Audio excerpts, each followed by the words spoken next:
Hello, welcome to Radical Engagements, and today we are back into Byung-chul Han's Psychopolitics, which I chose this book because the sections are brief.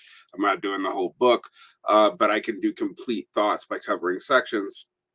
The other reason I chose this book is that this is the book everyone tells me is the most substantive Byung-chul Han book, and I find Byung-chul Han almost to be maddening. Like, a lot of people respond very well to him because I think they're working the theory out on their own. When I read these sections, I'm always like, where's the mechanism? Where's this? How do you explain that? With the historicization for this? But there's lots of flirtations with something like interesting theory in here. It's almost like generative pseudo-theory. And what I mean by generative pseudo-theory is, if we mean theory and theoria in the Aristotelian sense, you are given the beginnings of a lens to approach analysis, right? That's what theory is supposed to do, is giving you a way to see the world, new way to practice the world, etc. But it looks like it's a more developed lens than it is. All right. All these are slim books. Most of them have like standalone sections. And when I find Byung-chul Han actually doing more historical analysis, I get very frustrated because it's very elliptical and most of the historical analysis and argument just isn't really there. But this book is interesting because a lot of people tell me they really love this book, and yet I'm confused. And my theory right now is that people are actually working out the rest of this theory for themselves in their head, which for academics would actually be a kind of useful phenomenon, in the sense that, like, you could develop papers off this. It's one of my theories on why Deleuze and Guattari are so popular, frankly. Um, but I'm not sure how useful it is for us to try to politically use this, because there's a lot of hiding behind words in the other sections of Byung-chul Han that I'm with. However, I don't know about this section yet, so let's go into it. Big data. Columbus and his egg. Bentham likened his panopticon to Columbus and his egg.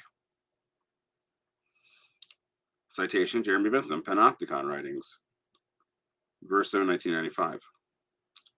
By his account, the invention should be applied to all disciplinary milieux of incarceration because it promotes the exceptionally efficient surveillance of inmates. The panopticon represents a watershed in the social order. Quote, what would you say if by gradual adoption and diversification of the application of this single principle you should see a new scene of things spread itself all over the face of civilized society, unquote. I think Bentham and the Panopticon is interesting because Foucault made such a big deal. This is why I'm talking, because Foucault made such a big deal out of it in Discipline and Punish. Nonetheless, it is a real kind of phenomenon to deal with. And I do think it's one of the things where Foucault's instinct to focus in on it actually did say something about contemporary society, all of Foucault's theoretical apparatus aside. It also, to me, illustrates one of the perverse sides of utilitarianism, but that's beyond here nor there. Let's get back to Byung-chul Han. Will big data also prove to be Columbus's egg for the contemporary society of digital control? A system with an even more effective than Benson's panopticon? Will it actually manage not just to watch over human behavior, but also to subject it to psychopolitical steering? Is another wholly unintuited drama poised to redraw the face of civilization itself? Now, I'm just going to tell you rhetorically, I always distrust entire paragraphs that are nothing but rhetorical questions. I will say, to the likes of Doug Lane, who really, loses sleep about this, big data is actually a kind of interesting problem, particularly if there's any computers that can sort it. The issue that I think we're kind of saved by is the energy taking to sort the stuff may be harder to use than people realize, but we'll see. Back to the text. If nothing else, big data has given rise to a highly efficient form of control. Axiom, that's Axiom, an American big data company, provides clients with, quote, a 360-degree custom review. Indeed, the digital panopticon has made it possible a wraparound view of those who dwell within it. Bintham's panopticon was confined to a perspectival optical system. This means that the blind spots were unavoidable. Here, prisoners could indulge in secret risks and thoughts without being observed. Yeah, no one can observe your mind. Digital surveillance proves so efficient because it is perspectival. It does not suffer from the perspectival limitation characterized by analog optical systems. Digital optics enable surveillance from any and every angle. It eliminates all blind spots. That is highly optimistic and Baudrillardian of you to say. And by Baudrillardian, I mean like taking something true and then making a leap from it. I can tell you that there are still blind spots in the algorithm patterns of digital surveillance, because I can look at, sometimes you go and look at how it models you, and it's got stuff about me wrong. In contrast to the analog and perspectival options, it can peer into the human soul itself. If the humans are that consistent, Byung-chul Han, if they are. Anyway, Dataism. In the pages of the New York Times, David Brooks has announced a data revolution. We're at David Brooks. That's who you're saying for this. His words are prophetic as Chris Anderson's famous article, The End of Theory. Dataism is the name of the new faith. Quote, if you ask me to describe the rising philosophy of the day, I'd say it is dataism. Now we have the ability to gather huge amounts of data.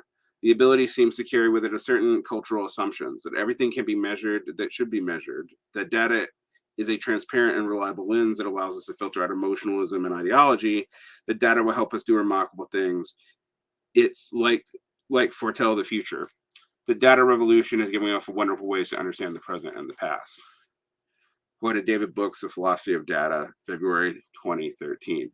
And that does seem like something you'd say in February 2013 from the standpoint of a post-ChatGPT world. It seems like that is hyper-optimistic. Some of the fears in psychopolitics actually seem to take a lot of the proclaimants of futurist data stuff at face value in a way that I think is a little strange. All right. Dataism is taking the stage with the fervor of a second enlightenment. During the first enlightenment, statistics was thought to possess the capacity to liberate human knowledge from the clutches of mythology. Did the philosophers of the Enlightenment really think that statistics was going to do that? Considering that statistical science wasn't even fully developed yet? Byung-chul Han, that's an ahistoric assertion. It sounds good. Very pundit-y, more than rigorous theory-y, buddy. Anyway.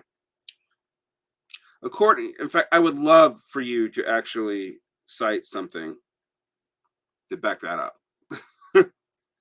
Accordingly, the euphoric celebration occurred. In the light of developments, Voltaire even voiced the wish for a new historiography, free from past superstition. I suppose there was a belief that statistics paired with Newtonian mechanics could do that.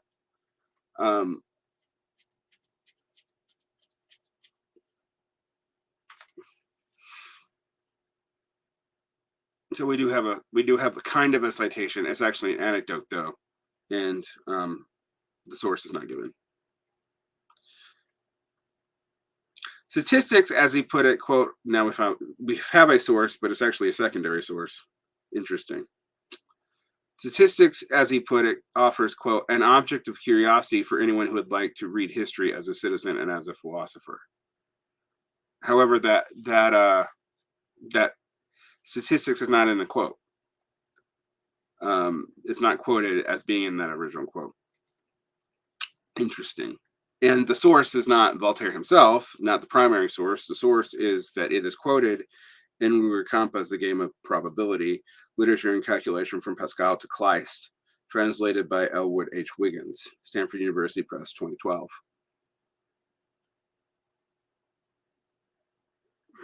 Revised by statistics, history becomes truly philosophical. As Rudiger Kampa writes, quote, The number of statistics provide the basis of which, and again added here in brackets, Voltaire, can articulate his methodological mistrust of all histories that exist as narratives. The stories of ancient history, according to him, offer an example that borders on mythology for brackets him. I'm going to have to go and check these original sources because these quotes are altered. I mean, they're honestly altered, but they're altered. Statistics and enlightenment are one and the same for Voltaire. Statistics means the objective knowledge founded on and driven by numbers in opposition to the mythological narration. So I suppose there is a sense in which in the late Enlightenment, the early enthusiasm about calculus and the beginnings of the statistical method, which again have not been fully developed actually, gave people a lot of hope when paired with Newtonian physics. And I'm reading that into this. I often have to make Byung-chul Han work. Like I have to fill in the gaps. I will say this seems more substantive than the emotional capitalism piece, but nonetheless. Now, transparency is the buzzword of the Second Enlightenment. Now, we haven't granted you that this is the Second Enlightenment or that anyone thinks it is, but maybe. Data are supposed to be the pellucid medium. As Brooks describes them, data can offer a transparent and reliable lens. We see Byung-chul Han's obsession with the transparent society here. So I think this is interesting because this is actually where Han's theoretical apparatus is a little bit more rigorous than when he's talking about like neoliberalism and capitalism, which are words that he's very spongy with. The imperative of the Second Enlightenment declares everything must become data and information.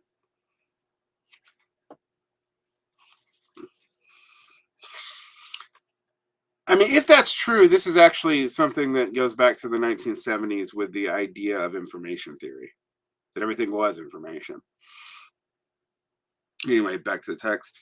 The soul of the Second Enlightenment is data totalitarianism and data fetishism. Well, those aren't the same thing. You're going to have to like define that. Although it announces that it takes leave of all ideology, Dataism itself is an ideology. I mean, yeah, true. That's how ideologies work. All ideologies say they're not ideologies. That's why when someone denies that what they're doing is ideological, it's, well, this is a circular thing and people can complain about that. It is actually usually hint that it is the most ideological thing because it has naturalized its assumptions and not stated them. Anyway, Dataism itself is an ideology. It is leading to data totalitarianism. Therefore, a third enlightenment is called for in order to shine a light on how the data enlightenment has transformed into a new kind of servitude. Can you give me an example of what that servitude is exactly? I'm not saying I even disagree with this. I just like this to be worked out. And it is not.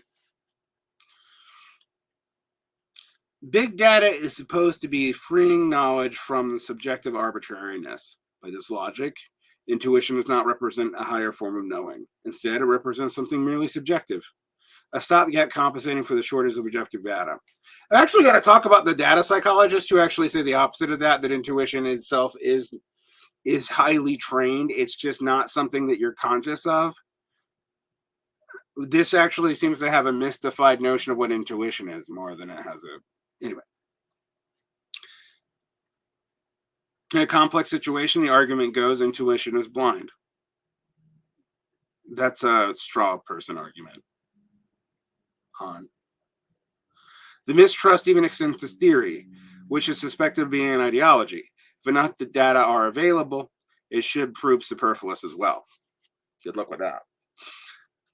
The Second Enlightenment is the age of purely data-driven knowledge. Anderson's visionary rhetoric goes, quote,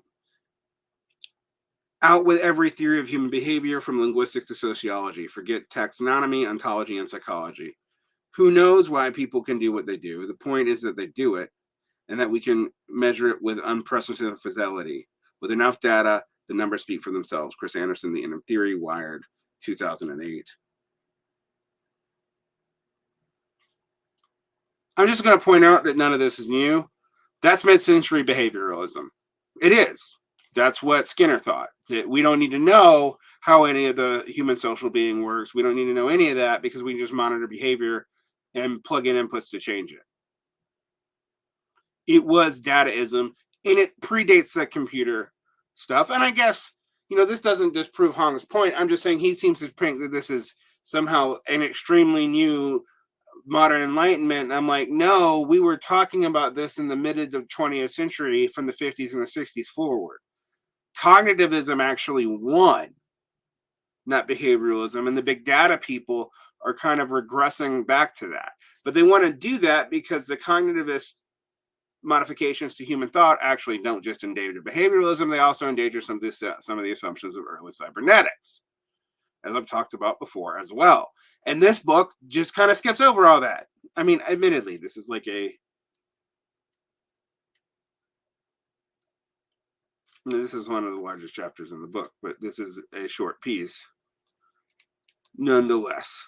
Let's try to get to a stopping point because I'm not going to go through this whole essay today.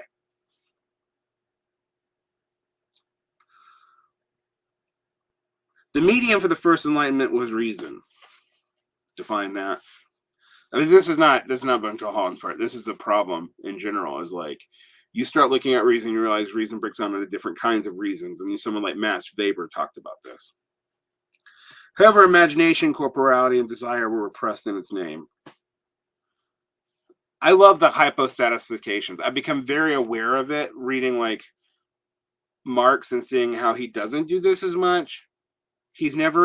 Marx actually doesn't often attribute causal factors to abstracts that are not also representations of real human relationships. Whereas I've been reading all kinds of political and social theory that gives causal agency to abstracts that the political and social relationships aren't spelled out, are dialectically pulled apart, or whatever. They just kind of assumed. And, people will call out, reactionary theory like Alexander Dubin for doing that. But it's all over this stuff. Anyway. By a fatal dialectic, the first enlightenment switched over into barbarism. This is basically just rhetoric, guys. Now, in the second enlightenment, which appeals to information, data, and transparency, the same dialectic threatens to do the same. The second enlightenment is stemming forth a new kind of violence. Oh, God. We got misuse of Adorno. The dialectic of enlightenment holds the process of illumination that set out to destroy mythology became entangled with every stride it made in a mythology of its own. Well, that's fair. It's not actually false use of mythology. False clerisy is only another name for myth. Theodore and Horkheim were dialectic of enlightenment, philosophical fragments. I think that's true, actually. Adorno would say that the transparency of today is another name for myth, too, that Dataism likewise holds a false clarity. Yeah, but you're actually, Han, your thread is based on it not being false. The dialectic of old is now making the second enlightenment, which seems to counter ideology into an ideology of its own. More still, it is leading to the barbarism of being data. I want you to look that everything in that sentence is an abstract given causal agency without the relation which the abstract presents actually being pointed out and pulled apart. That is bad theory. Dataism, it turns out, is amounting to digital Dataism. Oh God, we got a pun. We got an artistic history pun. Oh my God, Dataism is Dataism. Dataism takes leave of meaningful context of every kind. It empties language out of a sense of itself. Quote, the active life has no beginning or end. Everything happens in a completely idiotic way. This is what everything is life. Simplicity is called Dada. Dada is nihilism. He is citing Tristan Tzara, and then he is citing himself. Big data and nihilism. Big data, dataismos, and nihilismos. So translate that into English, because that's real easy. Big data, dataism, and nihilism. You're going to cite yourself for an aphorism that is an X equals Y aphorism? Come on. It gives up on of any and all sense of meaning. Data and numbers are not narrative, they are additive. Meaning, on the other hand, it is based on a sense of narration. Data simply fills up a senseless void. Now, numbers and data are not just being absolutized, they become sexualized and fetishized. This amounts to nothing other than the libidinal energy flowing up today's quantum self.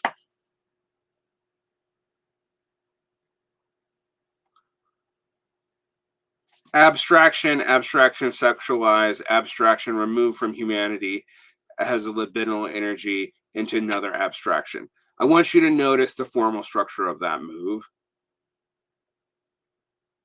Like, you can do like this is you could use this generatively. You can go like there are hints in here and there's stuff in here that I think are interesting that you could use to make this work, but you're doing the theoretical work, not Han. Han is giving you a rhetorical framework, a kind of like hints at a vision, and if you're going to make it work, you have to fill it in yourself. This is why a lot of people call this pseudo theory. It's very similar to punditry, actually, or like Francis Fukuyama talk. Although, actually, honestly, Francis Fukuyama did a lot more to flesh this stuff out, particularly in his later works. I think it's interesting. I've been listening to "If Books Could Kill" by Hobbes and the guy from 5-4. It's a very like Radlib podcast, whatever. But it's interesting how much they call out this kind of rhetoric and like self-help hucksterism and airport punditry.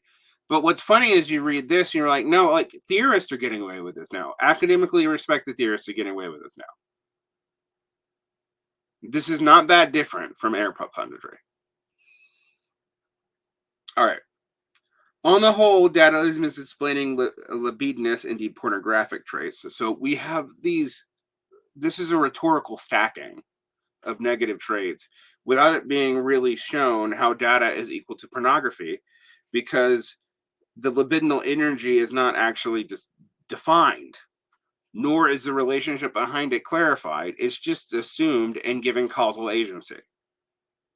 This is maddening. Dataists mate with their data. What metaphor is that? And meanwhile, there's even talk of data sexuals. Okay, finally, you have something.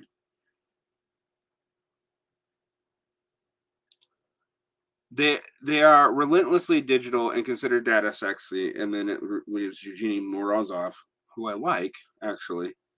To save everything, click here. The Folly of Technological Solutionism, 2014. The digitist is starting to play the part of the phallus. How much theoretical work here is just a pun? Now he's going to try to define the quantum self, so we'll get into that. I picked a very long thing. This is actually one of the more rigorously theoretical of the sections in this in psychopolitics, but I am very frustrated with Han, extremely. But we're gonna go through this, and I might give Han a break because I'm like, this is there's so many hints at something good here, and it's just not worked out. And this kind of concept stacking goes on, and the mechanisms behind the concepts aren't really explored. There's jargon that clarifies, jargon that names something, an aggregate that you don't otherwise see. There's jargon that's technically necessary, and then there's jargon that obscures. And jargon where you give an abstraction agency because you can't actually prove the mechanism or the agent in the other, in the concept, like, what collective agency or an individual agency or aggregation of agencies is actually leading to this, right? And a lot of people right now are very mystified by bad theory, and I think we need to like push back on that and kind of be rigorous in our theoretical apparatuses, not just logically, but even historically, even definitionally. Like, you can't do dialectics this way, for example. You can't, like, you have to when you're dialectics, one of the things it does in classical philosophy, and we're not even into like Kant and Hegel, but into like ancient Indian philosophy, is through debate you get proximal abilities to have a real reason definition. It's a way to figure out premises for analytics. At least it was for the ancient Greeks, because the premises in an analytical argument are just assumed, so you have to work them out another way.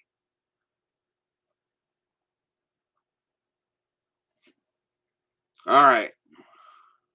We'll come back to Han. I'm going to actually have to give this one time because I'm ranting so much about it. With that, good day.